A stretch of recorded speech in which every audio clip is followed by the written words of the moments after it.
recording. Thanks a lot. Start recording. I don't know why. Start recording. All right. Okay, recording started. Thank you very much, everybody. Kode is waiting to join. Unlock. Oh, something happened to locking. Okay. All right. So a few important things I covered before. These are the books that we will be using. Let me quickly give you top 5, 10 points, and then we will continue to move on. Okay. There are 3 books I refer. I would like you to use them if you want to become good at R and statistics. Introductory Statistics with R by Peter Algord, R for Data Science, and then R Cookbook, which is freely available. So those are the books, and even though we are at a stage of big data, not big data, I'm going to call it that way. Anything which statisticians have been working as a structured data, we don't call that as big data. Okay, big data specifically refers to unstructured data, which is volume, variety, and velocity. Okay, so we don't do that work in the statistical field yet. We try there. We are not yet, spending time enough. Statisticians don't spend enough time. I'm basically a statistician, so I can claim that. And of course, all of my time nowadays is about data science. So, I have been trained to say that they haven't come yet. But that doesn't mean that they're not going to spend their time in big data. They have enough problems to solve. There are not enough statisticians, so I don't know when it's going to become a very high priority item for the statisticians.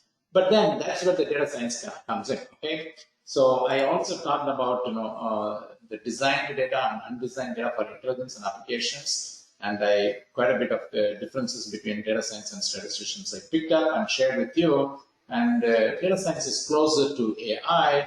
I raised the question: which one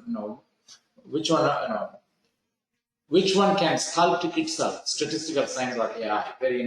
As far as I'm concerned, it's a very important question. Okay, keep that in your mind. And what are the fundamental questions of data analysis? I covered this one. One of the, these are the few things. The first one is where most of the data are located and how they are dispersed is one of the fundamental questions. Right data for the right purpose. Do we have the right data and measurement for the right purpose? That's a question, and commonly used. And know what observations to ignore. What is the key measurement? What is meant by predicting the right measurement, and what is meant by generalizability? And having done all this computational work, are we driving a car? I mentioned that also in previous 2 sessions, that driving a car means communication is like driving a car. It should be consistent, accurate, and relevant. And then I mentioned why visualization is very, very important, and I showed you this Anscombe data to tell you that if you look at this data and calculate the basic quantities like mean, variance, correlation, including regression and coefficient determination, they all look very similar. But if you look at the visualization, it's a different story. Okay, here is a situation, influential observation. Both of them are outlier, but this is a serious bad outlier. This is a commonly occurring scatter diagram, and this one is the perfectly nonlinear function, right? So a visualization, will bring out things that you didn't really think about very carefully. So those are the things that we kind of quickly addressed, and then I jumped into the idea of data structures, and fundamentally data structures for computational purposes. And remember, statistical science is about computations. Okay, mathematics and statistics are about computations. Computational sciences, data structures are functionally serving all our purposes. That means you can do functional computations. Okay, scalar refers to a single value variable, vector refers to a sequence of numerals or sequence of strings, could be mixed or both types, and items identifiable by its location index. Okay, and matrices are matrix of numerals or strings. Okay, and not appendable or modifiable, both vector and matrices. You have to redefine something new. Arrays are multidimensional vectors of homogeneous data type, and lists are most fundamental, I would, because it is most generalized. Okay, it's a sequence of mixed items, identifiable location, appendable, modifiable. Idea of index is important, as lists can have lists. Lists can have members as lists. So it's a kind of multi-level hierarchical data sets can also be there, sitting there. Sets is also another data structure. We in mathematics use it, and strings is a data structure that we have to use for operating on characters. And finally, dictionary. I put all these things so that it is somewhat comparable to Python. Okay, and these are some the basic structures also in Python. But very interestingly, R avoids many of the complexity that Python brings. That doesn't mean that R is less powerful. There is a common sense, common talk always in the web and everywhere, which is better, R or Python, right? For me, I would say Python is a general programming paradigm. R is not a general programming paradigm. It is a functional programming paradigm used specifically for computations in math and stat, especially in stat. Okay, even mathematicians have other things too. So in statistics, R serves its purpose. Okay, one should really compare between R and Python. Okay, because if you want to compare, R is a full-blown language, and it has too many handles, too many different things it can do, and it is humongous. You don't need that to do your statistical work. R is very good for its purpose. And in fact, it's a functional programming, which is what the characteristics of statistics subject is. You are creating functions and computing functional values all the time. Okay, so it works for statistics. So I would say actually R is very simple compared to Python. I know that Python is also simpler compared to full-blown other languages like C and so on, C#, C and so on. But R is much simpler because it is very focused on what it wants to do, which is functional computations, okay? Computations of functions. So these are the terminology we found and I defined earlier. Today I want to spend more about lists and data frame. Is there any questions? Somebody wants to say something? There is a comment at the end. Yes, Mr. Anand, we agree. I agree with you. We want to get there. Many people, I don't know why they cannot type, but that's fine. Sometimes we also want to hear some voices too. So it's a kind of mixed, effort that we will do for introducing people. Okay, thanks a lot. So today I want to spend mostly time about lists and data frame, because data frame itself is a list. Okay, and then it is a combination of columns of data, where each column can be of different data type. One could be character, one could be nominal variable, one could be a continuous variable, things like that. That's what happens in statistical data set, right? That could be a gender variable, location, or geographic region variable, but then age will come, income will come, height will come, and so on. So your data analysis requires a data set type data frame, which is a combination of different types of variables. Okay, maximize my screen. I don't know what is going on. Why it's not? Let me try this once again. Does this help? Please type quickly. I suppose this is the best I can do. Maybe. Oh, okay. All right. Thank you. So I was talking to you that the data frame. There are two things I'm going to talk to you about today. Okay, that is, one is lists. Give more properties about lists. Okay, and then transition from list to data frame, which is what we'll be using all the time. Okay, so list is more computer science related terminology. Data frame is what you often use as a statistical analyst. Okay, we talked about that. Vectors are multi-valued variable. The function is coercion. If we use the word C, we use the function, the functional notation C. So C means it's really a coercion function. That means it brings together to the lowest level of data type. And now if you look at 5 and 3.5, the lowest level is the floating point, right? This is the integer, this is a floating point. So the whole thing will become floating point, and it is a collection of items, collection of numbers in the order 5.0 and 3.5. And that's what will be stored in X. And we know if it is a single valued variables, addition, subtraction, multiplication, division. I talked about this also, very important property. R is about vector computations. So if I have two vectors like this, can I add, multiply, can I add and subtract? That is easy to understand, right? That is, of course, 5 plus 2 is 7, 3.5 plus 7 is 10.5. That's what will come out here. But, and also you can do the subtraction. But what does it mean to say vector multiplication, vector division, and, functions working on the vector? So this is a multiplication definition for the vector here.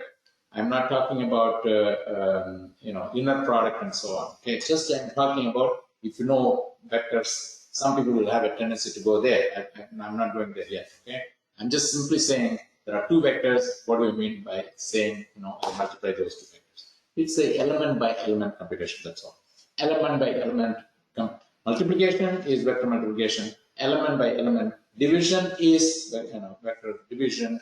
Element by element function application, that means exponential of each of the elements, is the vector computation.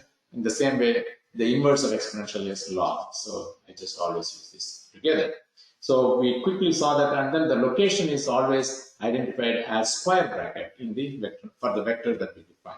Okay, that's another important notation. So a very important conclusion is that now the coerced collection of items is the vector definition. Okay, with the container symbol, left parenthesis, right parenthesis, right?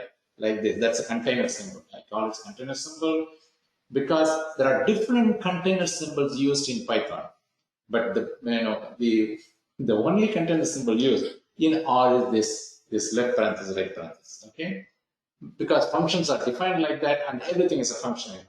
Okay, so it goes well with that kind of understanding. So the coerced collection item with the container symbol acts also as a list. Okay, in other words, lists are again defined with this kind of container symbol, and so it doesn't have to be a similar data type. Okay, so we can mix data types in coercion function for that reason, and functionally this is same as tuple in Python. Python it's called tuple. Okay, and additionally with the coercion part of it there too. Okay, so it's also called tuple there in Python.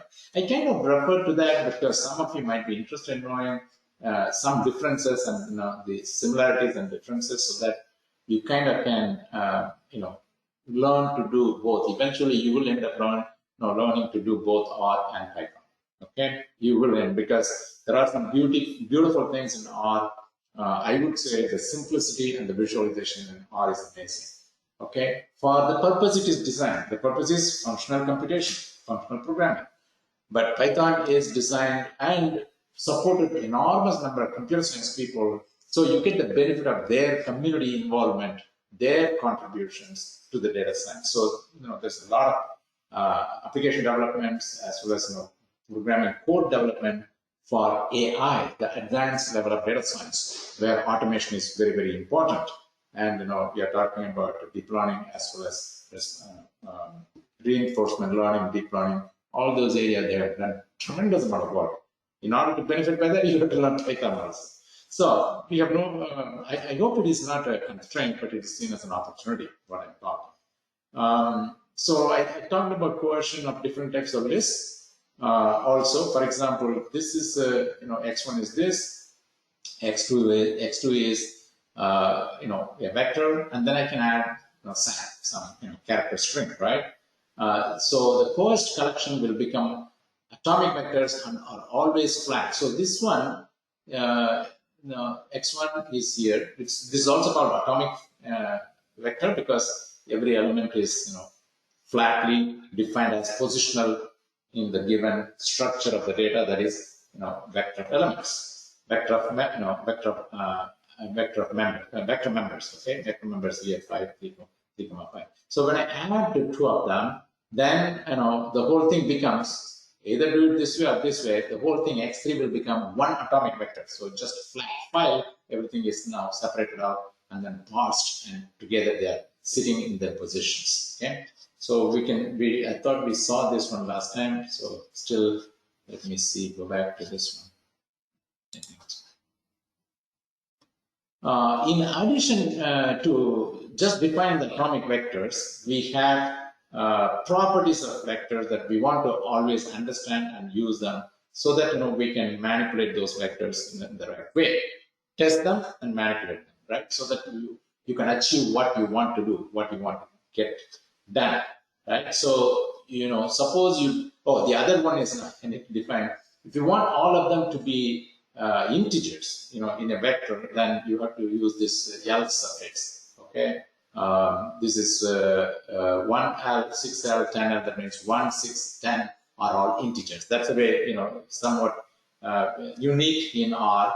If you want to define integer value vector, you have to do this kind of definition. Okay, I hope it is not distracting. It was distracting for me, it bothered me, but then once you get used to it, it was fine. Most of the time you don't use integers, but if you have to use integer vectors, we have to depend on this. Add an L to the number, that's it, okay?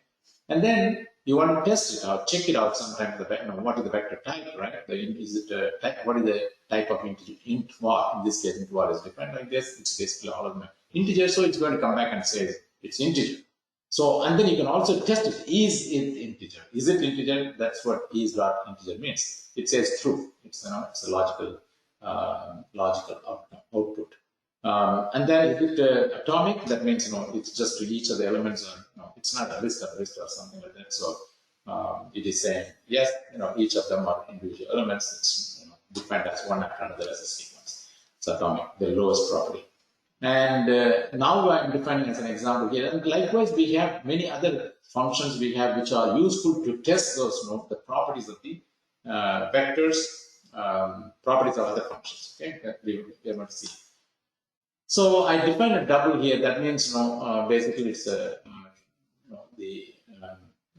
what is called the floating point or decimals. And I define like this. And then now you remember, I said, if you don't define like this as purely integers, it will come down to the lowest level. The lowest level here is, the floating point, which is the decimal point. So it will convert itself into coerce. This is the word. This is the why the function is uses the word letter C here, right? It will coerce to the lowest level, which means coerce to the decimal point, which is the function, which is also called double in computer science. Okay. Double precision. That's why it's called double precision. So I defined something like this. Even though it's an integer here, the whole thing will become double. And then type of, when I ask for what is the type of is a function, you can use it. Type of, it's double, yes. Is it double? Yeah, true. Is it atomic? It's also true. See, atomic simply means it's a simple collection of individual elements in the sequence of items covered in the vector. So likewise, we can see numeric. Is numeric, structure. The other thing I want to talk to you is the function called structure. Okay, so I defined something here, and I wanted to check, what is the structure of the data here, right? That's a common function that you use quite often. We will see later on more of this one, but look at this one. It's a coerced elements of string A and then 1. And what is the lowest level here? This cannot be converted into integer or double or floating point. So this has to be converted to the lowest level integer, 1. That's exactly what will happen here. Okay, when we use the function C, it will coerce all the elements to the lowest level. In this case, it is the character. Okay, and that's what is happening. Now, when I check for the structure of what is this one, it simply says the whole thing is character, and there are 2 elements there. That's what it says. 1 or 2 elements. 1 colon 2 means it's a range it will specify, and there are only 2 elements. The other one is another data structure is logical values, right? Oftentimes you want to check whether something is true or false, and that is logical. Okay, and so here is a vector defined as coerced to false, false, true, and internally it is stored as 0, 0, 1. Okay, that's where it is coming. And is it as numeric? Oh, here I'm saying as numeric. I'm not saying is numeric. Okay, as numeric. So it converts this as numeric, and it is now it is converting it and giving us the output as 0, 0, 1. In other words, false is always coded as 0. If it is used as a numerical value, it is converted as 0. False is converted as 0. True is 1. Now, this is also called logical values. Okay, so that is another important data structure elements that we use in our computations. We are getting very close to a very important, data structure called list, right? The list, you can see that now I'm saying this is a sequence function in R. So 1 colon 3 means 1, 2, 3, 1, 2, 3. 3 elements are here, and then there is a string A, and then I have a combination of logical values, and then I have a double, okay? Double precision values are the floating point values. So I define the list as a collection of multiple units of data points, and when I look for a structure, let me go to the R and show it to you what is going on here. Okay? Just run this one and see what happens. Okay. So I have already started the R here.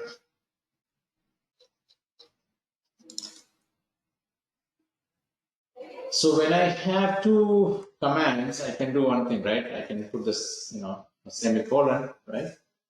And then run it. So everything is looking fine. And so it ran two commands, remember that, right? So I defined first what is X, which is a collection of items. The first item is a sequence of integers 1 to 3, which is sequence number, right? Basically, which is a vector itself. And then a character A, and then the logical values, collection of logical values, true, false, true. And then finally, the numerical value or the double float. The floating point values 2.3 and 5.9. That is what it says. It is a list of 4 items, and the first item is this, second item is this, third item is this, 4 items. So you can mix these kinds of different types of data values, data types, data types, and data structures also, and you can work with them, whatever you want to do. So one of the things that we are going to do is what is called a data frame, which is what the fundamental data structure used by statisticians in all the computations. The benefit of data frame is that it can combine both nominal character valued variables and numerical valued variables. Okay, so that's where we do. If you remember, factor variables into your model as well as continuous variable into your model. Okay, so. And I also mentioned very important structure of list is that list is so general, a list can contain a list also.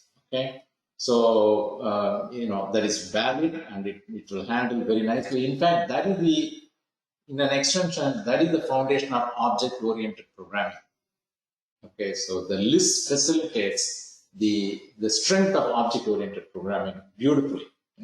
I am not going to go in there today, but I will address that part also how you can write functions in R that are extended as objects, okay, and continue to use objects for further computations. Okay, so we will go to that later, but today we are going to see lists in detail and data frame, and then do a little bit of computations to complete our work of today's session. So you can define, this is for example, empty list, right? But list of a list of a list of a list, which is not, it has nothing there, but it's a list of lists. So I defined that. X, what is the structure of X? Structure of X is a way of checking out what are the elements of an entity name, in this case X. Structure just explains to you what are the members in that. Okay? And for example, here in this one, I'm saying at the first level list 1, and then so structure of X refers to it's a list, and then I have a list here, another one. Okay, dollar refers to the list is right now it's empty, right? So and then third level is another list. The fourth level is a list here. It comes up to that, and I'm asking, is it a recursive list? It's because sometimes if you want to check whether there is a recursive properties holding to a particular data identifier. In this case, X. So is recursive? So I told you, right? There are properties that you can, functions you can use to find out the properties of your data variables or data elements. And is it recursive? Yes. And what I want to go to is, let's compare this, matrices as well as, matrices, arrays, and lists. Matrices are foundations of multivariate analysis. Okay. Again, I'm going to go specific to statistical computations. So matrices are fundamental for multivariate computations, and they have to be homogeneous. Even character factor variables have to be converted into some kind of a 0-1 notation, and then you can do the matrix computation. So it becomes a homogeneous collection of numerals, and you can do all kind of matrix computations. Okay. So here is a way of defining a matrix function. Here is matrix, and I'm saying sequence of elements 1, 2, 3, 4, 5, 6, but then I'm going to rearrange them as a matrix with number of columns 3, number of rows 2. So it becomes all the 6 elements will be utilized. Okay, and you can also modify an object in place by setting dimensions. So this is a direct way of defining a matrix here, and I am defining my directions. Instead of saying, n columns and n rows, I can also do like this. So I have a sequence of values 1 to 6, and then I'm defining the dimension to be 3, 2, 3 rows and 2 columns. So I would say, this is just a more of an explanation of multiple ways of defining it. But if you want to define matrices, just use this simple command. Okay. Of course, here it's not, one sequence of numbers is not going to be happening in a daily life, right? You will have some data vector, and then you will bring the data vector, and then you will say, assuming that it has 6 elements, it will fit in perfectly well. What happens if it has more than elements? It will just chop it off, right? And if it has less element, it will, fill in. Okay, there are some peculiarities in R that is used as a default. Oftentimes, you don't want to accept the default. You explicitly use it. If you want to select specific collection of elements and define a matrix, select that collection of elements and then define a matrix. Don't just leave the system to do its work, default work. It can result in errors. You have to be very careful about that. And then once you define a matrix, you can always ask for what is the row names and column names. You need them because you want to refer, those things for outputs, creating the outputs. So you need the row names and column names. And in this case, let's do a little bit of that, how we can see that. So let me define this as per structure and definitions and other things.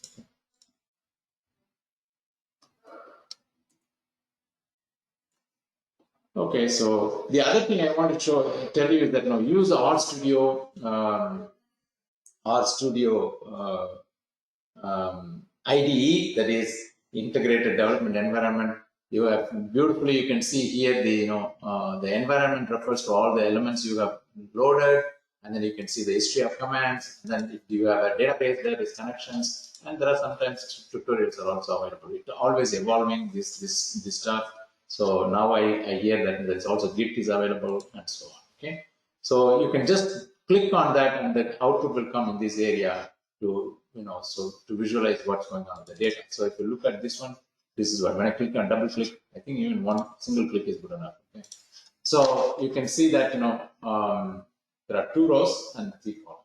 Okay, and if I do the structure, that's one of the easiest ways, right, to find out what's going on. It says simply integers. Okay, it has given some names. Let's see what those names are. Okay, names, column names of A. So there are no column names. Okay, so these V1, V2, these are all some internal representation, but there is no column names defined. That's why it says there is no column names. Row names is also, there is nothing defined there, but you can define column names and row names, and then you can specifically slice it by those column names and row names. That's the benefit of having those names. You can slice them by the column names or row names. If not, you can refer to the following as follows. Let's see. A is a matrix we know. no, 2 dimension of A. Let's see what is the dimension of A. Is 2 rows and 3 columns. That is very clear, right? So I can call A, I can even slice it with the index. Okay, the indices are 1, 2 are the rows, and then 1, 2, 3 are the column indices. Okay, so if I want just the first row, but all the columns, that's what I do. I'm slicing the matrix now. Just hang in there. These things we will use it for data frame also. Okay, but just some basic ideas. So when I do that, because it is, I was asking for the first row only, right? Are you able to see this one? It may look small. First row only, that's what it says. The free flowing columns means collect all columns. So first row only is 1, 3, 5. On the other hand, if I say second column, I just identify it like this. Okay, second column, then it is 3, 4. That's why you get this 3, 4 is coming there. But what if I want second column to third column and no first column, right? And all rows. Okay, so that's what it is. All rows, second column to third column, 3, 5, 4, 6. So this is what is called the slicing of matrices, and you can do that for arrays also. Arrays are multi-dimensional matrices. So if you take matrices and then repeat multiple times, then it becomes a 3-dimensional array. The first 2 dimensions are matrices. The third dimension is the rolling, not the rolling, the varying matrices are represented by the third dimension. Now, let me go back to, so I talked about the arrays, okay? Let's see some arrays, interesting arrays that I can showcase. The other, I will come to that arrays, the other thing I want to talk to you is that, the factors. Factors are basically, the qualitative or nominal representation of data values. Okay, so that's what we say in statistics, and we use it here also. Okay, so factor is another data structure that we use specifically for statistical computation. You may not hear this word anywhere else, right? Because it's R is meant for statistical computations. Factors is the word that is, the function that is used to represent the qualitative value states of a variable.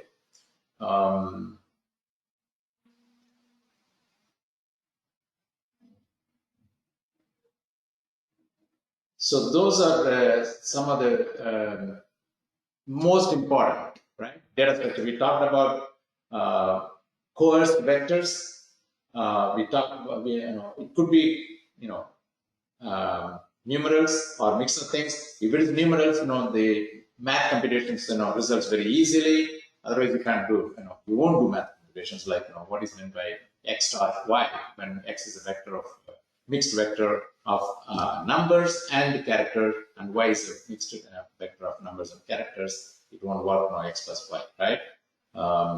X minus y, all those computations will not work. If it is a homogeneous, it will work. It will, work out the vector computations very easily. It doesn't matter how big it is, because it's based on vector computations. The speed at which it works out is also very, very, very advantageous for computational purposes. So with that as the background, let's talk about the data frame. Okay. Data frame, I said, is basically it's a mixture of columns of different types of data possibly. It can be all numerals, or it can be mixed columns of factors and numerals, okay, numeric variables. So I'm going to talk to you 2 things. One is how do you define a data frame, and the other thing is how do we use the data frame, slicing and dicing. Okay, very simple example I'm going to walk through. So here's the situation I want to share with you. Data frame, just define it as columns of, a list. That is that, different columns come together. Okay, a list, it's where different columns come together. Let's try this one. So what am I doing here? I'm binding. cbind is another function that means column-wise you are binding. It's basically a data frame is a column-wise bound together for computational purposes. Data frame is simply that. Okay, column-wise binding, that means cbind.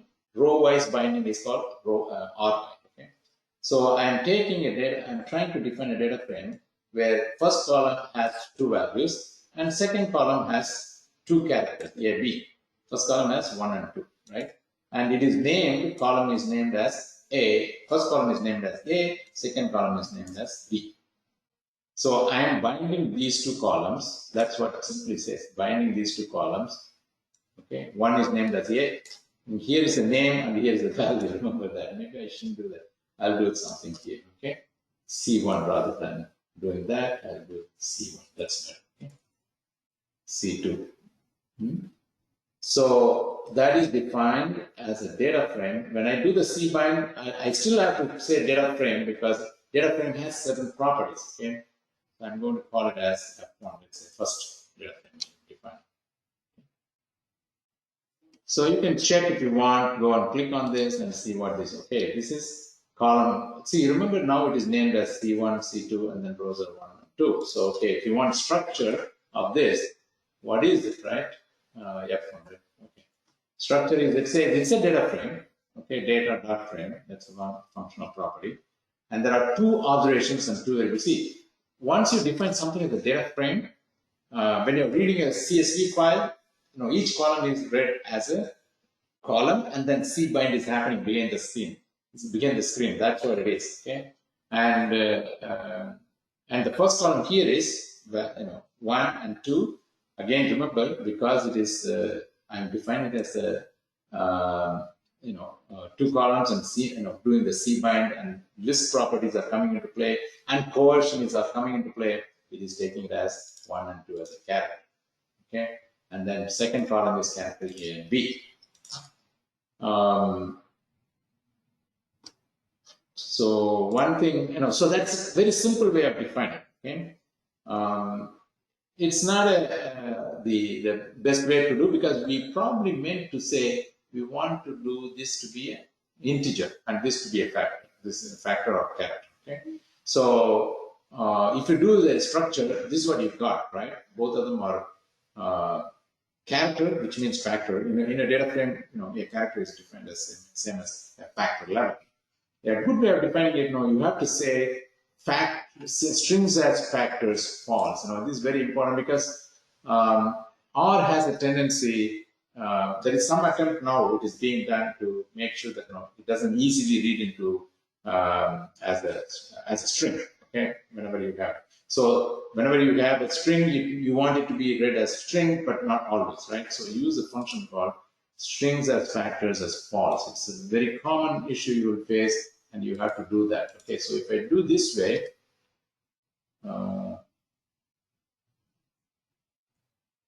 okay. So I'm defining the same thing, except I added one thing. This is a common thing, you will end up using it also. Okay. So now if you see, structure of this word, let's see what happens. It will be defined better than before. What is better here? You intend to say that, the first one is an integer. Okay. But the second one is, it's a strings, you don't need to say anything about it, false or true. Wherever it is reading, properly as integer, it will not consider as factor if you use this, strings as factors is false. Very important condition, you will end up using it. Okay, so it's very important. So that's a very simple way of creating your own simple data frame. But oftentimes you may read from a CSV file, comma separated file. So let's do that before we go further. Description of data frames.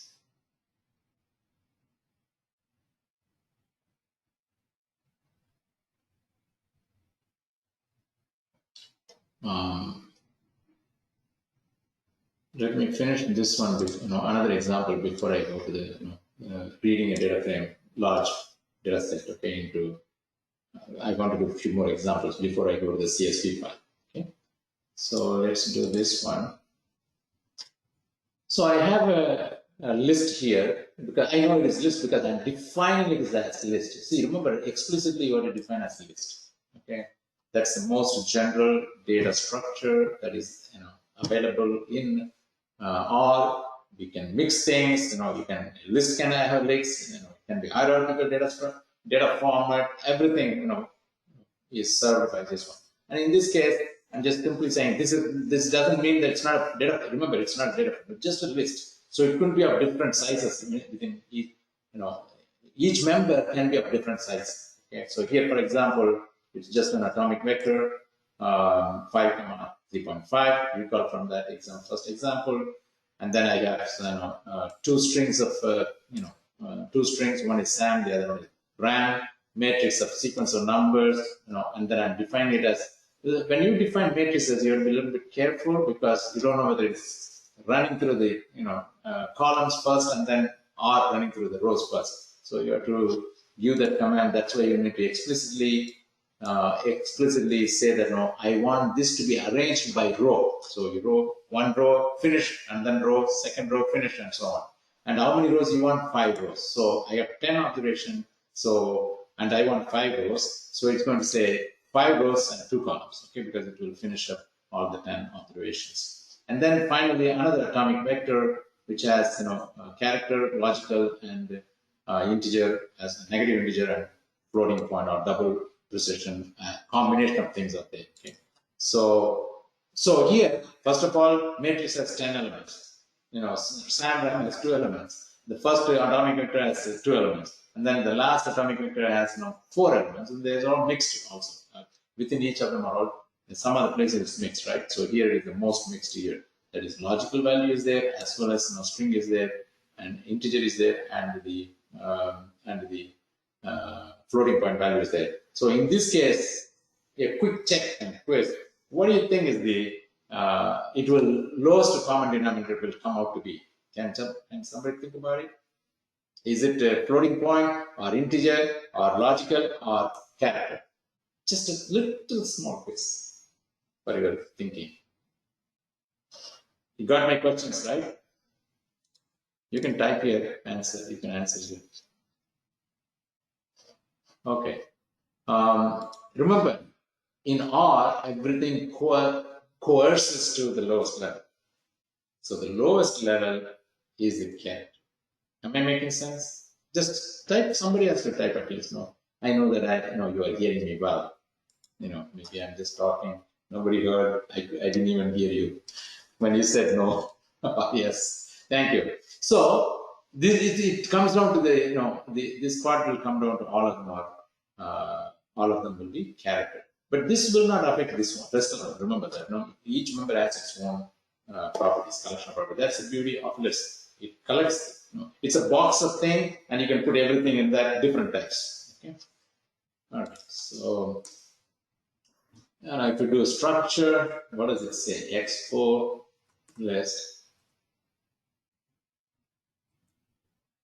Okay, it says, look, there are 4 elements are there, 4 members are there. First one is numerical. It says numerical, okay? Numerical, and then character, and then integers, okay? Because it is defined as matrix and with the sequence of numbers, and it is defined as matrix with 5 rows, and that it says all those things. Integer of 5 rows of integers and 5 rows and 2 columns are integers, and the last one is character. Okay? So I'm going all these things. You also have functions like as logical and also is logical. Okay, that function is also their type of you can use it. As numeric, as logical, we talked about as logical and so on. You can use all those things. Quickly, I want to come, and then there is also arrays. I remember that I defined here an array, which is a 3-dimensional numerical structure, where matrices are repeated. Okay, that's what an array is. Your TensorFlow applications, is really generalizing. Your neural network is really generalizing array computations. Okay, so I can just call here, quickly. And I will get an array. So is the same type. And for the collection of numbers I have here, I have really for 12 values are here, and all the 12 values will be used here. Let's see. So if I call for A1, look at this one. It's a three matrices. Each matrix is a 2x2 matrices. That's what the extension of matrices to higher dimension is called an array. I just extended it only to the next dimension. That's the 3rd dimension. Okay. And these are all, these are all numerical values, and you can compute, do all those, addition, subtraction, multiplication, all kinds of things. And so we are set up in R to do all computational work. The last one I wanted to bring to your attention is the data frame. I kind of referred to it, but I didn't really talk about much, but I'm going to do that quickly right now. Okay. I also want to give you a quick quiz for you. Okay. How about this? Think about these things. So I have defined a list here. Okay. List red, green, array one. Array one is rounded value, rounded to zero values. Okay, so it's all 36. So I created a random normal distribution values. Okay, 36 values with mean 0, standard deviation 10, and then round it to, because it's a normal random value, you will have decimals and all. So I round it to 0 decimals, and then I'm distributing it to as an array as 3 by 2 matrices 6 times. That is why it is 36. Okay, 36 valued array. Okay, 3 times 2 matrix, 6 times I'm repeating. The last one is the one repetition of the 30. Okay, very important. Array. So I'm putting all these things together into a list. List green, red, green, array one. This vector, atomic vector, this atomic vector, and then this single valued member and single valued member. Okay. So the quick question I would say, what is the index-based recall of 11 in this case? What is the index-based recall? So everything can be accessed through indices. Okay. What is the index-based recall of 11 from list data? This is list one. Let's see. This list data. Let's call it list data. So is that a question clear to you? You should think about how can I get exactly that number for computation purposes? And then what is the index-based recall of false here? There is only one false, fortunately. I don't have two false. Okay. Okay, so how do I recall this specific value? Okay, and how will the output look if you use print list data? Think about that. It's basically, it has to just list each of themselves, each of the members separately. Okay, if a highlighted list is replaced with C, this one, if the highlighted this is replaced with C, what is the index to call the output size? 1 and 2. Okay, so but most important thing is when you put instead of list, you put a C, what happens? Think about that. These are some of the important questions which will come to your mind, right? So first I will answer this one. Okay, rest of them you can think about it. When you put a C here, everything will become flat list. All the members will be just listed like this, for example. Do you see this one? The answers are here basically. When I said 11, how do I recall 11? You have to pick up the fourth element, and then within the fourth element, the third element is what I have. This is the way to recall the elements in lists. Okay. False is in the same way. It is the fifth element. I'll just go there. It is the fifth one. 1, 2, 3, 4, fifth. In this fifth list of items, I am selecting the second one, right? That's what it says here. This is the what it is. From the fifth element, I'm selecting the second one. That is actually false. Okay. The sixth element 1 is the 51, 26. So this is the way to identify the position and recall for your computation purposes. Very, very simple example and a quiz for you, so that you can think and know how to use this list very effectively in your computations. Okay. And when I said that instead of putting C, you can also do one more thing. You may have a list of lists, a list, but then if you say unlist, everything will become atomic, like this. Zip, everything is quickly listed as single valued position. Okay, that is the unlist is. Sometimes you may want that, to simplify some computation, so you have an unlist command also. I really want to cover data frame. I think it has to wait for next week. Any questions? These fascinating things are happening now. You can see, right? So go ahead. Any questions? Any interesting pointers? We will quickly cover next time the data frame, and then we will start working on that. What I want to what about tuples? Okay, tuples is again, tuples is tables, right? It's a very convenient way of beautifully organizing the columns. Okay, like data frame, but having its more easier way of manipulating the columns of data. We will come to that in the next session, tables versus data frame. I want to quickly leave you with slicing and dicing. Do we get the PowerPoint presentation? I'm putting these videos in the I put these videos and in a PowerPoint. I'll give it to you the last time because I'm kind of editing constantly to make sure that it is simpler and easier. If you keep coming, you will get this. Probably it will be 200 slides. Presentation, maybe more. I don't know. Which includes both R and statistics. There's really nice, beautiful things that are coming. I didn't have time here. For example, I want to talk to you about all these class videos to watch online. Yeah, in the YouTube. I'll post it in the meetup section, and you can see it there from there. It will be in the YouTube. The link will be posted in the meetup section. So the beautiful thing is about I wanted to share with you, those who have patience, in one more minute. Look at this one, empty card at the beginning, which packages are important. Depends on the packages, depends on your purpose. So the modern programming language paradigm is that they don't want to load you with all packages in the standard, the programming download, right? So you have a standard programming language, what is called the base programming language, and then you have to keep downloading stuff into a particular run. So I have downloaded quite a few of them. The package is here, for example, but I don't use all of them. When I select, then I'm using it. That's what it means. That means calling into that. For example, if I want certain missing values, I call in for this one, Amelia, for example. It's a missing value visualization. Okay? There are some important packages you need to do. One of them is ggplot is a very, very important package for visualization.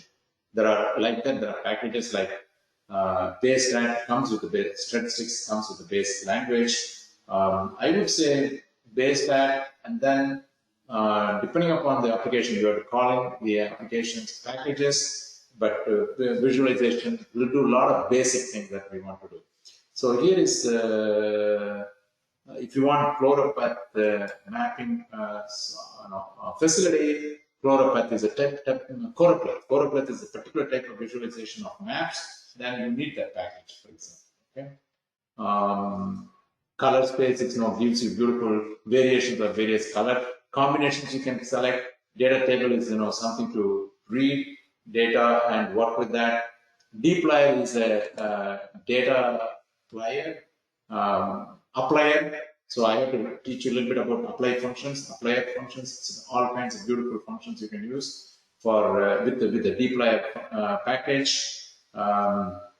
Dplyr equivalent of database related work is done using the package called dbplayer. I actually use it, in some. Here is the DB player, something I use it for connecting to databases. So these are all depends on the package that you use depends on what you want to accomplish. Okay, some exact tests you can do using what is called the exact package, and here's some simple definitions also here for you. So over a period of time, I kind of collected that. Okay, I answered a long one. So come back next time. I will add more specifically about data frame and start showing you, some applications and so on. As a beginner, which packages are important? As a beginner, I would say use basic R with the ggplot, and I would say dplyr is very useful because it gives you very complex computations. In a very simple commands with simple commands. Okay. All right. So that's a start anyway. Keep it that way. And you will also add some of the data packages like E1071, which is useful not only for certain types of data examples, but also some advanced applications like it could be as simple as add a boost or random forest and so on. Boosting method and random forest. I use all kinds of things, So I would say you have to uh, commit to your, commit to your interest to a science,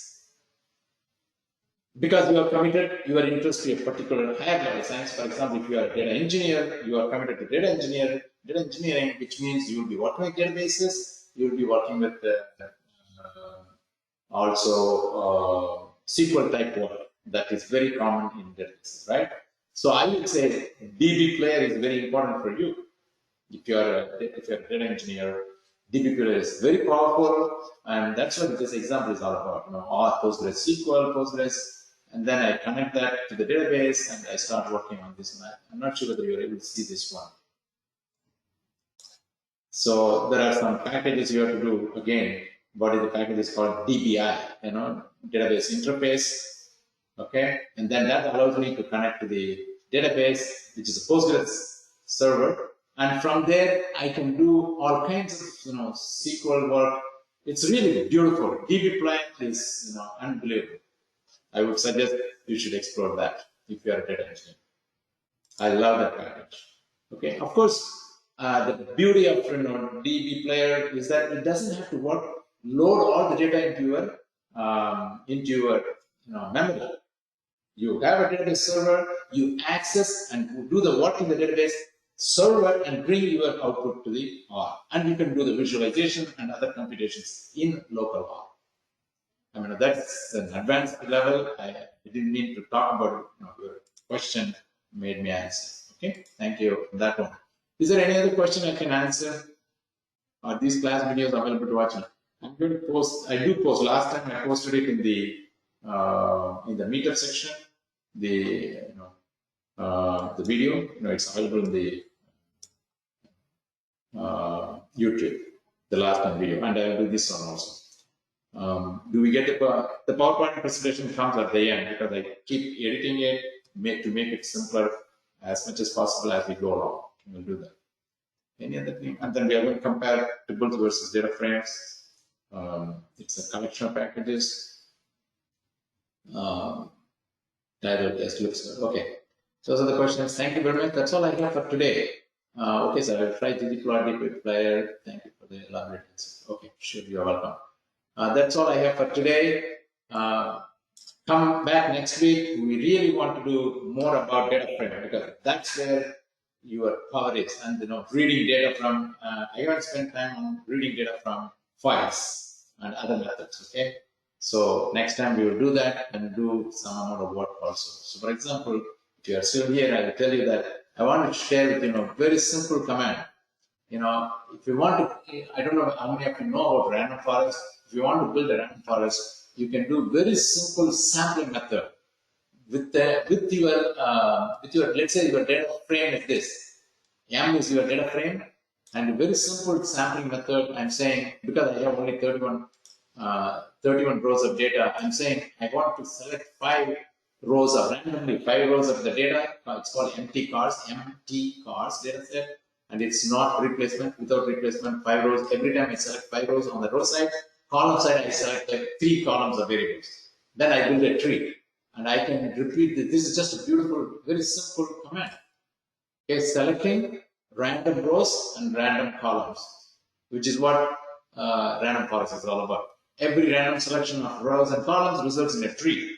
And you repeat this, like a bootstrap, repeat this many, many, many times, and you build it, collection of trees which refers to the forest. That's what the random forest is. So in one command, simple command like this, you will be able to accomplish that enormous number of sampling, scientific sampling you need for building a random forest. Very simple command. This command, it says you are taking a sample. See, the beauty of another beauty of R is that you can use functions of functions inside. So it is really slicing the data for the data frame M.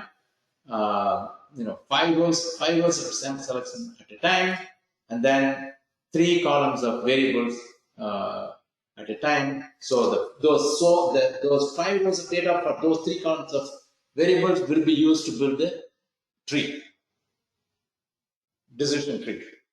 And this I can repeat it any number of times I want. Okay, And I said, I usually said, one sample version, right? I can repeat this in a loop, and then I get random forest very easily. That's how it happens. Functional programming, very fast, very easy. Okay. So we'll come back to this again, go through this again, and go through all the other properties of data frame, and also how data frames are created from files directly, immediately as soon as you use the word read.csv. It creates a data frame for you. Okay, we'll see all these things, and then how do we manipulate the data frame, rows and columns, renaming it, accessing it, sliding it, dicing it, all those things we'll see in the next class. All right. Any last question? I took a little bit of freedom to, spend more time with you. Next week onwards, please, type your name, and then even if you have come again many times, Petro, usually comes here all the time. Come always and introduce yourself. 2 lines. What's your name? Where you're coming from? What's your interest? You may be interested in statistics. You may be interested in data science. You may be interested in purely visualization. Just say some words about yourself. And my name is Netra Sambamurthy. I promote data science education in USA and in India. And we have a diploma in data science, very inexpensive program, because I want this to be accessible to a lot of people. A very inexpensive program. You will see the quality of education you will get, from our institute. It's very inexpensive, 6 months program. You will be certified by literally world-class people in my organization. I have people who have who publish enormous number of papers, who constantly, guide people for PhDs, doctorates, and publications in both, popular publication as well as highly scientific publications. So I certainly take this moment, last 1 minute, I should have probably taken the beginning or in the middle to talk about the Institute of Analytics. I certainly hope that you will all benefit by this very inexpensive program, high quality program. You can't get it. I can bet you can't get the kind of quality of education you can get for the price we charge. So reach out to me. My name is Netra Sambamurthy.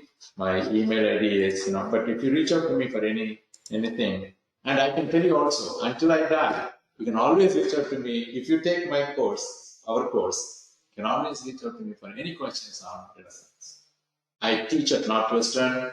I teach all kinds of subjects. I teach machine learning, predictive analytics, databases, programming languages. I'm very lucky. I have suffered and I became lucky because I spent a lot of time learning all these things. So come and join our institute, enjoy your learning, get your diploma, become better qualified.